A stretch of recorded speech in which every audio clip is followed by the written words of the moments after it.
Hi, and welcome to our little Kentish road trip that started in Wrotham. This is the second and final part. This video will take us through some pretty villages, a charming town, and we'll take a look at some TV magic too.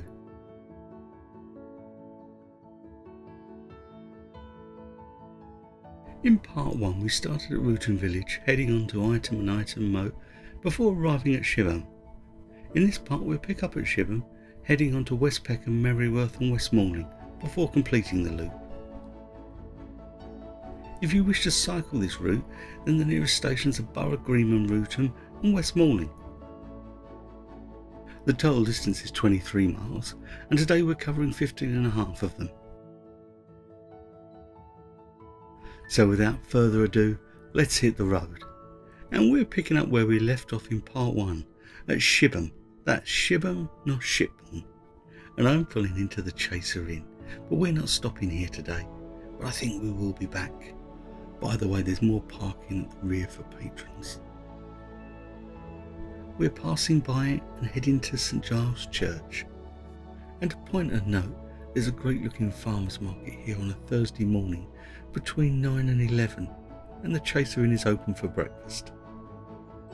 But you guessed we were going to need to take a look around, right? This is a 19th century church, but a place of worship has stood here for hundreds of years.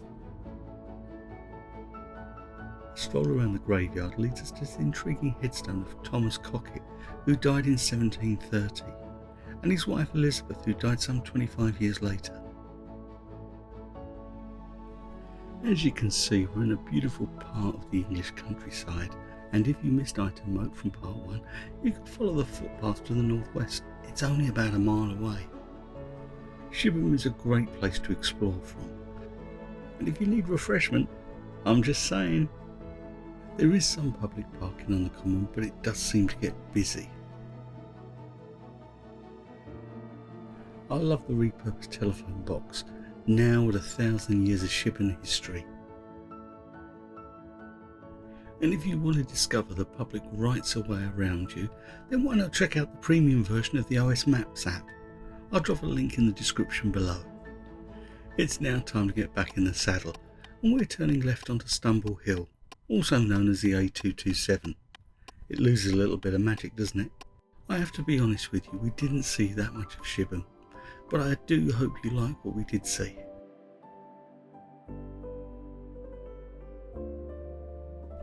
We're heading north out of Shipbourne, and on our right is the Fairlawn estate, currently owned by the Saudi Arabian horse breeder Prince Khalid Abdullah.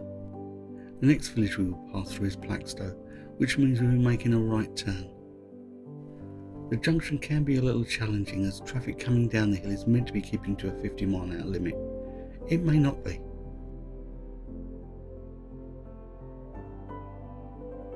Follow the lines on the road, even though you may appear to be passing the turning. It gives you the best visibility. Again on our right is the Fairlawn estate.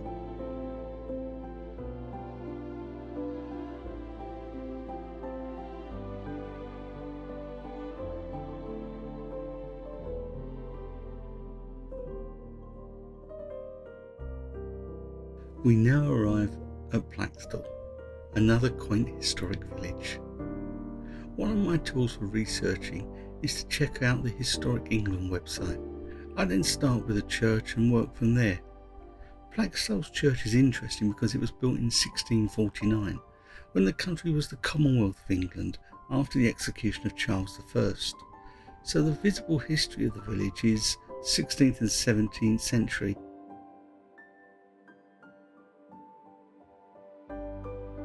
We're now going to turn left onto the street.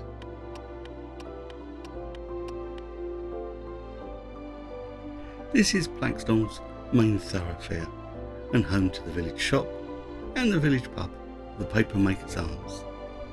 The reason for that name is to the east of the village is the River Bourne, as in Shipbourne. Never mind. Anyway, the River Bourne supported 3 watermills, 2 corn and 1 that was a paper mill. Hence the Papermakers. And that's it on our right, the Shepperton Inn pub.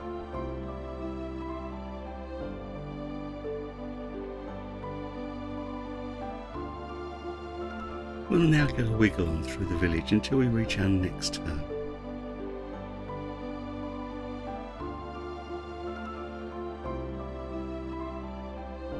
And here it is.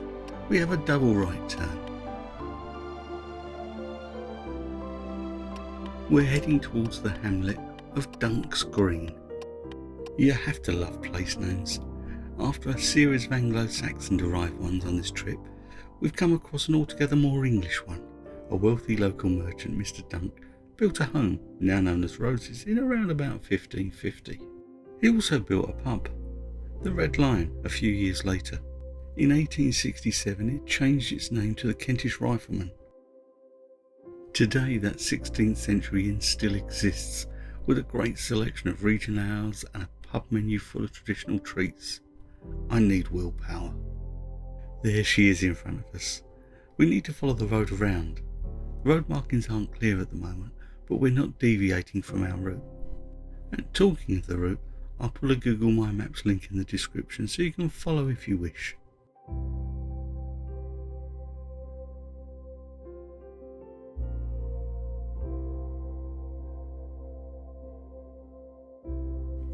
At the end of Dunk's Green Road, we need to turn left into Hamilton Road.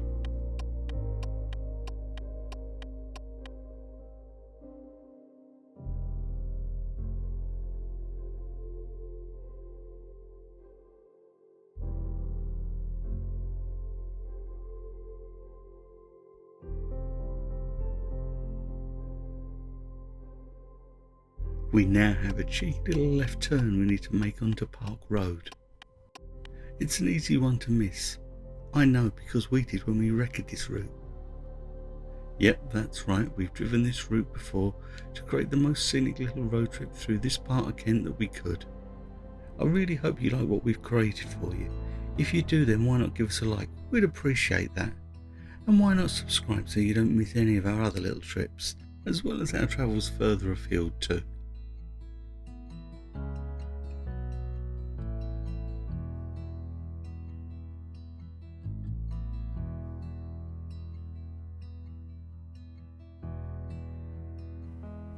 Park Road has morphed into Gover Hill, and we're turning right to head down it.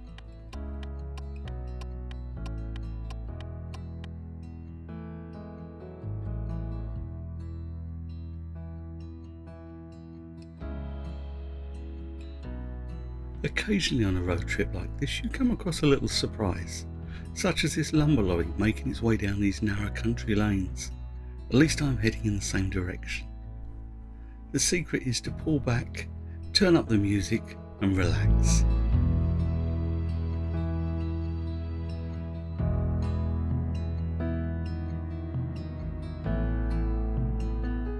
We've now reached the outskirts of West Peckham, and I'm safe in the knowledge we'll lose this lorry shortly. Our road has become Forge Lane, and we just need to follow it around to the right.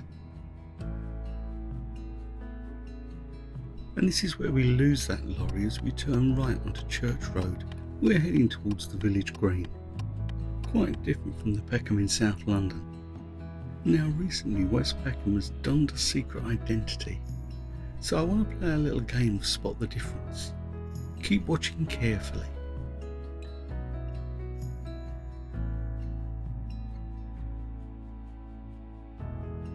As I mentioned, we'd already covered this route in our planning stage. It was always going to be here, but we did get a little surprise. Now let's play Spot the Difference, because we stumbled back into the late 1950s and onto the set of the Larkins. That to our left in the policeman's uniform is Barney Walsh, son of the actor Bradley Walsh who plays Pa Larkin in the series. It's another take on the novels of H.E. Bates of life in post-war rural Kent. And just like the early 90s Darling Buds of May, starring David Jason, Pam Ferris and Catherine Zeta-Jones, we love it.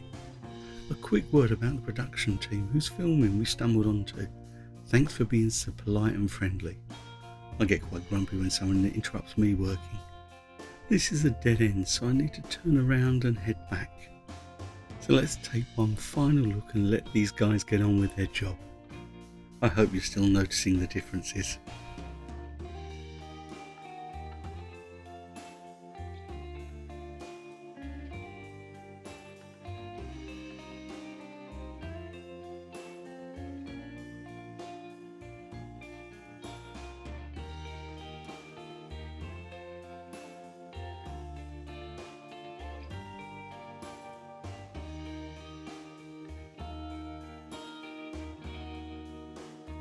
Okay, now let's have a look around West Peckham. And let's start with the pub, the Swan on the Green. But it's also a microbrewery, creating its own real ales to be served alongside a great range of other drinks. This time the temptation was too great. And the bubbles are not moving because this is a photo. Janice was on a break. To be honest, West Peckham is tiny. A pub, a church, a village green and some quaint homes. Just seems perfect. The pub does food, but not every day, so I'll add a link to this and the other pubs I've mentioned into the description.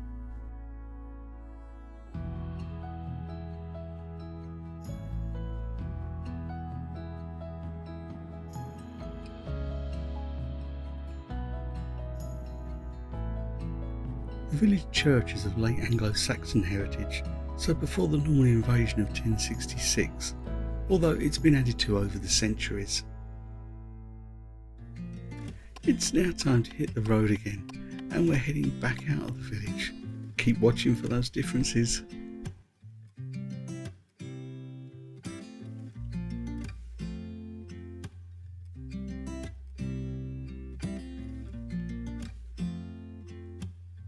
So there you go. How many did you spot? Leave us a comment, we'd love to know how eagle-eyed you all are. We're turning right here onto Mereworth Road, which is handy because our next destination is Mereworth.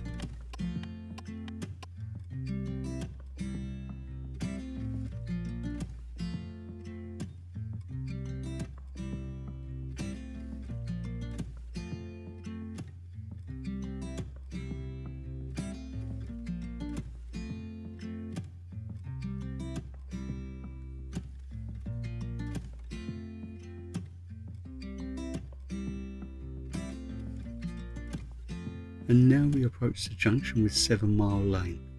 No prizes for guessing why it's called that. This can be a challenging junction and quite busy, and we're heading straight over.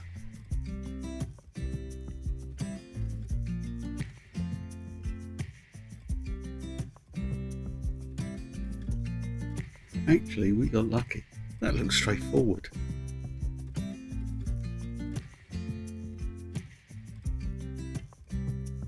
Now we're here to see one thing really, and it sticks out a bit. That's it in the distance, the Church of St Lawrence.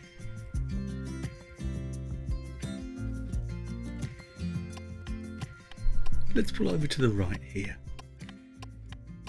I'm always slightly shocked at how many names on a village war memorial, and how many from the same family. A World War I Saving Private Ryan moment. Anyway, we're here to look at the church, and it's enormous, slightly out of place for a village the size of Mereworth. Actually, the village of Mereworth was moved when the Honourable John Fane inherited a manor house there in the early 18th century. He had the house rebuilt as a replica of Plato's Villa La Rotonda at Vicenza, and named it Mereworth Castle. He didn't want his view spoilt, so he knocked down the old village church and moved the existing village to the west. He had the Church of St Lawrence built as the new village church in a Palladian style. And it does look impressive both inside and out. But there's another story, and another winner of the Victoria Cross, Charles Davis Lucas. He was awarded the Victoria Cross for his actions at the Battle of Bommersend in the Crimean War on the 21st of June 1854. He's sometimes credited as being the first person to win a VC. He was actually the fourth to collect his. His were the earliest actions to result in the awarding of a Victoria Cross though. So that means on this 23-mile trip we have come across 3 VC winners. That's quite something.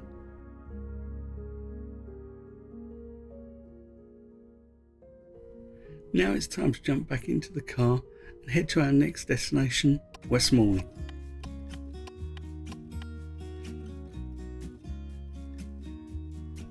We're back on the street and we're heading towards Malling Road, also known as the A228.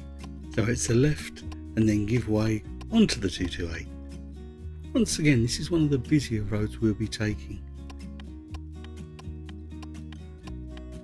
If you want to discover more again and you don't have your own transport, then you can pick up a hire car from Maidstone.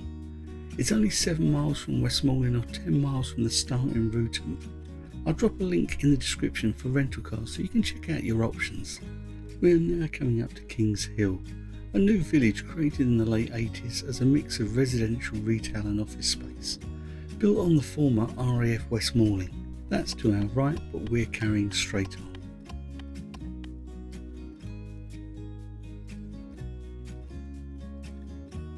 At the next roundabout, we'll be taking the second exit. Most will be heading around to the right to continue on to the A228.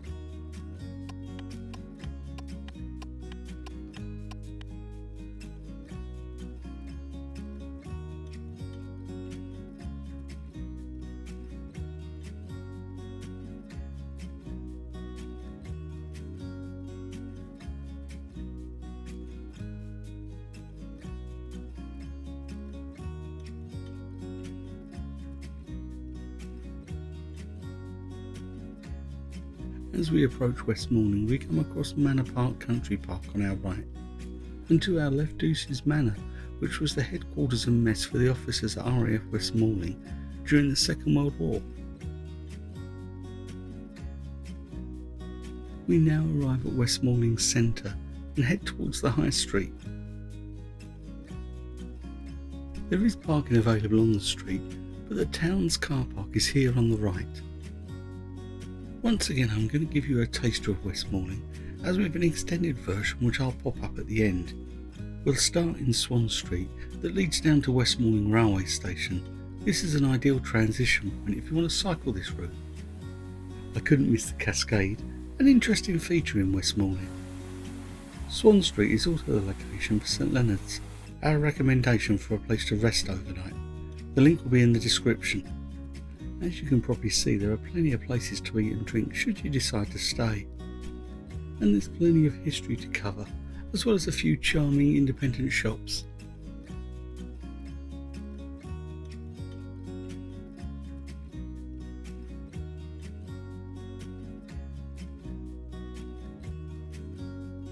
So what do you think? Are you tempted? Remember, there's a link to more on Westmoreland at the end. Now it's time to jump in the car again to complete the loop, but I have a couple more treats for you on the way, so let the wagons roll.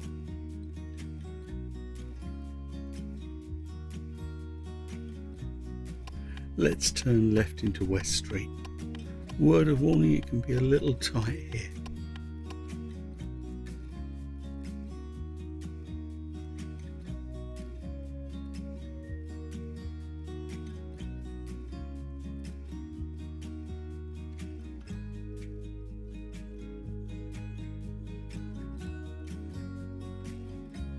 We're now going to take the next left onto Offham Road.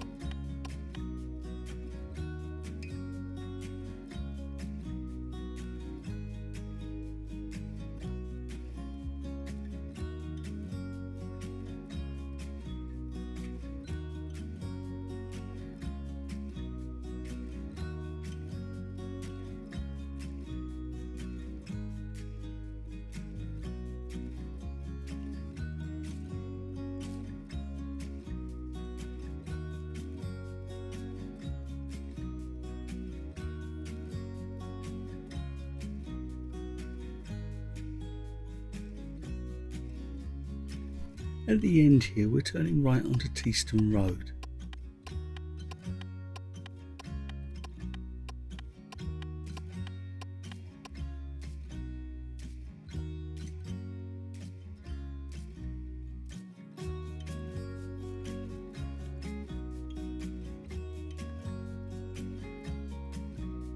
I want to shout out Spadework on our right, who are a charity that run a cafe, farm shop and garden centre. They provide care, skills and meaningful opportunities for more than 116 adults with learning and other disabilities. If you live in the local area, then please consider supporting them. We have, and our garden has a little extra colour thanks to them. There'll be a link in the description where you can find out more on their work and how you can support them. Now back to the road trip. We've entered Offham, another pretty little village that manages to fly under the radar. An interesting fact, according to Wiki, is that Offham has the last English quintain in its original position. A quintain is a rotating target on a pole used for jousting practice, and there it is on our left.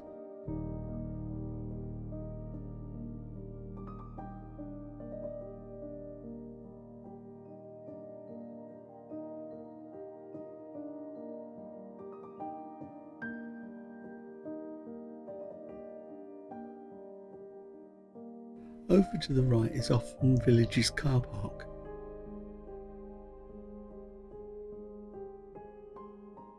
Okay, now it's time to get moving.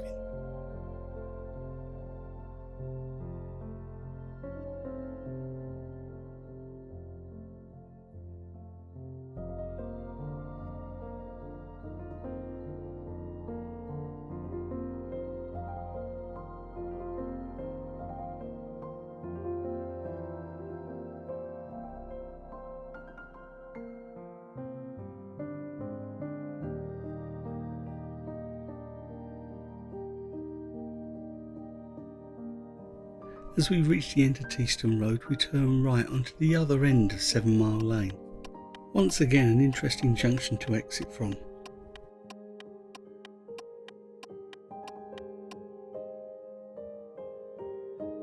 Traffic here seems worse than normal. Here's the answer. We're turning left towards Wrotham.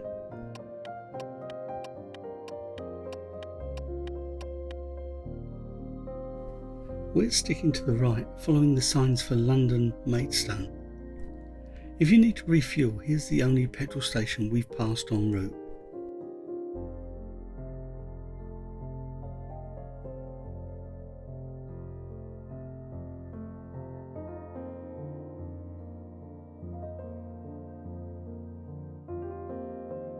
So now it's time to choose your route home. I'd like to thank you so much for watching. If you've got this far, well done.